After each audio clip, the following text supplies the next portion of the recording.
You're listening to the 10-Minute Bible Hour podcast. It's fast, fun, free, daily deep dive Bible, and right now we're working on the book of Nehemiah. If you're new, welcome. You can jump in right here, or you can always go back and start at the beginning of any season. The whole podcast is available in an easy-to-use format at thetmbh.com. There's a show that came out a few years back. It was a huge hit. It was the first, I think, big hit from Apple's streaming service. It was called Ted Lasso, and it featured Jason Sudeikis. He was a comedic actor from SNL. Well, he still is. Talented guy, funny guy. And Ted Lasso was just great. It was a breath of fresh air in a pretty bleak, dark, brooding era of streaming television, because Ted Lasso, the whole point of the show is this guy's an outsider, and optimism is going to be his defining trait. He's trying to be somebody who believes the best about people and brings his sort of optimistic Midwestern American football coach demeanor to go and coach soccer, or as they call it there, football in the UK. And it's a show that appealed really broadly to a whole bunch of people, and I enjoyed it. You know, it wasn't my favorite show of all time, but I really appreciated Ted Lasso. A lot of cool things about it. Here's one thing I didn't appreciate about it. The Christmas episode, and I think it was season 2. To me, I will always feel like that episode was just shoehorned in for contractual reasons. It had nothing to do with the plot.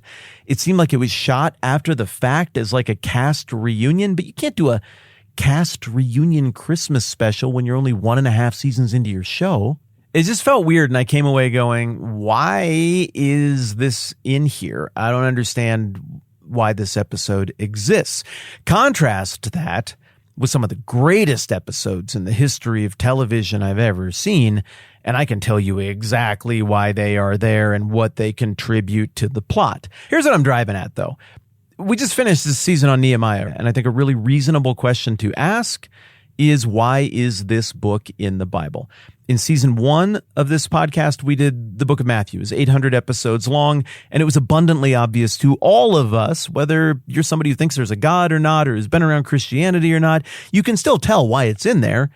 Jesus is the Son of God, and he's born, and he comes and he lives his life, and he teaches all this stuff, and he runs afoul of the religious leaders who are descended from many of the religious leaders and things that are going on in Nehemiah. And they ultimately end up killing him, and then he comes back to life, and he commissions his disciples to go and make the church. And you can tell it has to be in there. It's really easy. Why is Genesis in there? Well, it's the beginning of all the things. It's easy to tell why Genesis is in there.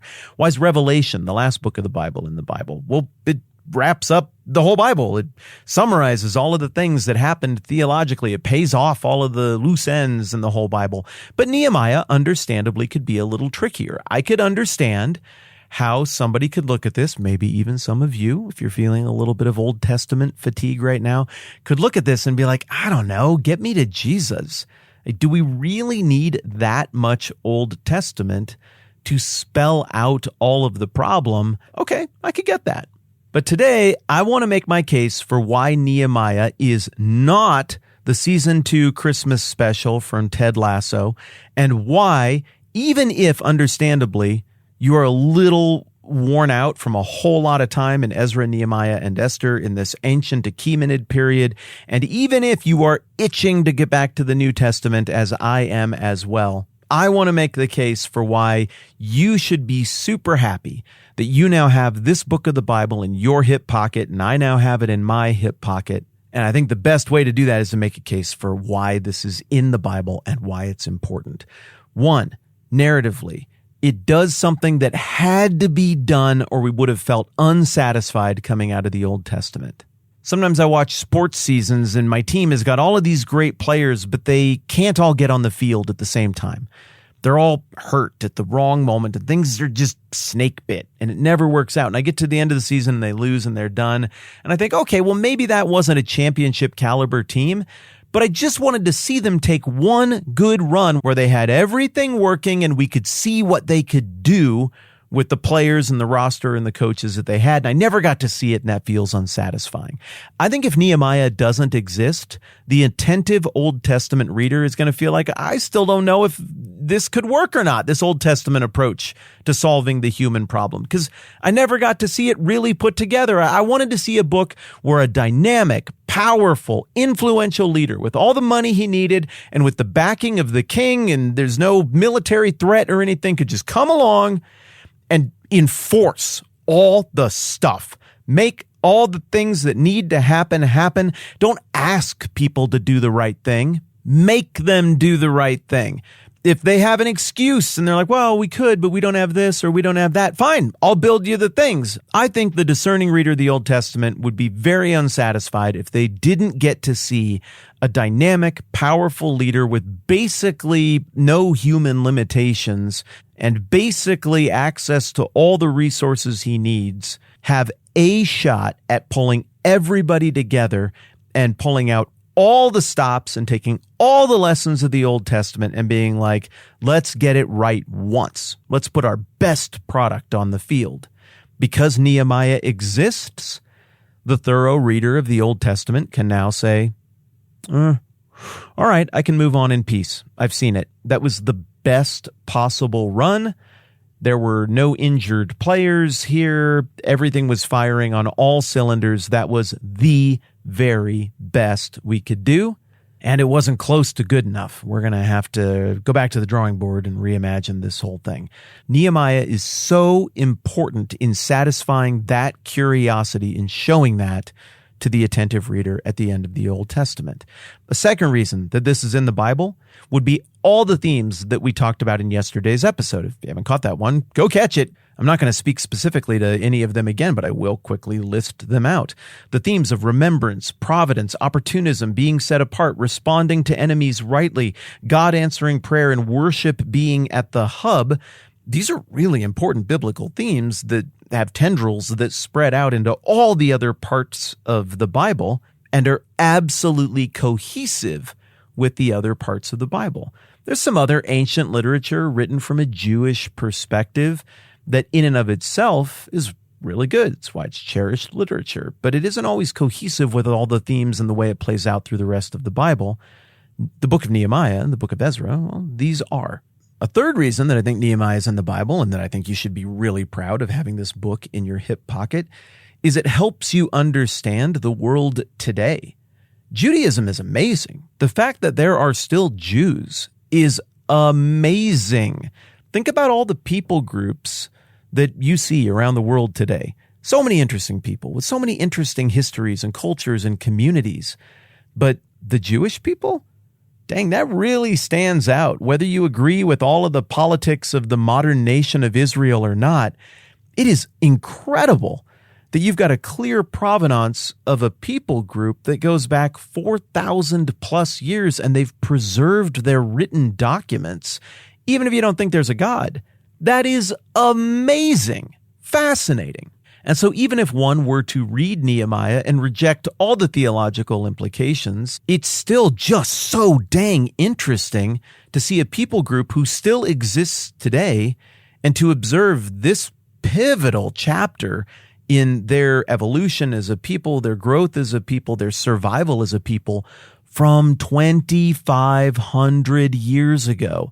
If you were paying attention while we went through Ezra, Nehemiah, and Esther, and thinking about the events unfolding in the world when you listened to this, you made connections and you were able to understand that things going on right now are a continuation of the story we just spent all this time on in Nehemiah. It ain't new. And the stuff that happened in Jesus' time wasn't new.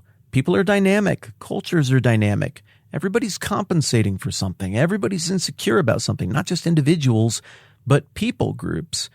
And Jesus didn't appear in some generic time where all the people were boring and not dynamic.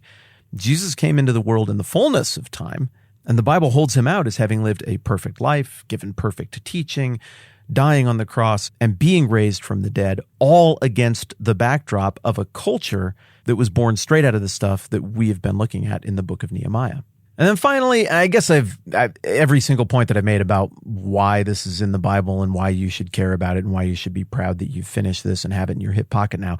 I guess I've made this point in each of these supporting points, but I'm going to just, big picture, make it one more time here. What we're getting here is a meaningful, important chapter in God's ongoing relationship, not just with his chosen people of the Old Testament, the Jewish people, but with humanity in general. And in that, we're getting an excellent case study, a pinch-zoomed, very detailed case study of what it looks like for the providence and superintendence of God to sit right over the top of history that we imagine to be truly secular and just about the machinations of men. Well, a book like Nehemiah is saying, no, it's not. Of course, there are human machinations behind history, but there's something bigger. There's an order to this. Isn't just this out of control downstream current of events happening and people being born and doing stuff and then dying and then more things happening.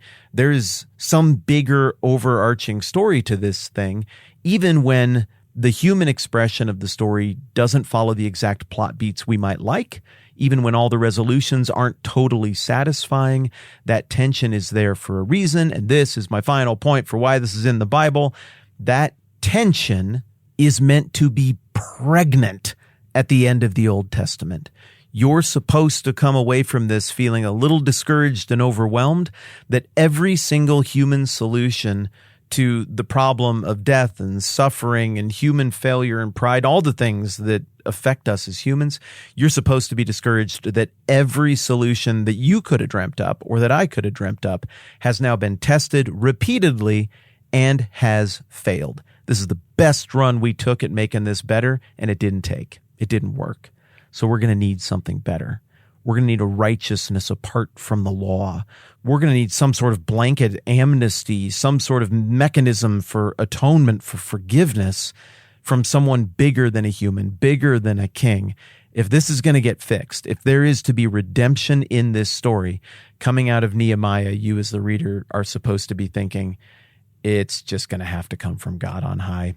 And I don't know exactly how he's going to pull it off or what it's going to look like, but that's the only way this story ends well. I think you and I really have invested our time in something valuable here, and I do think you and I have leveled up in a meaningful way by getting the book of Nehemiah in our hip pocket. Again, I would be so incredibly grateful if you would consider jumping in with me for our next season on the book of Galatians, maybe even inviting somebody to do it with you. Maybe it could even be the kind of thing where the two of you or a group of you get together and have a standing weekly conversation about what we look at together as we seek to get the book of Galatians in our hip pocket. All right, that's plenty for now. I'm Matt. This is the 10-Minute Bible Hour podcast. Let's do this again soon. This podcast exists because many of you kick in to make it happen, even though you don't have to. Learn more at thetmbh.com/support. We're grateful because that supports our family.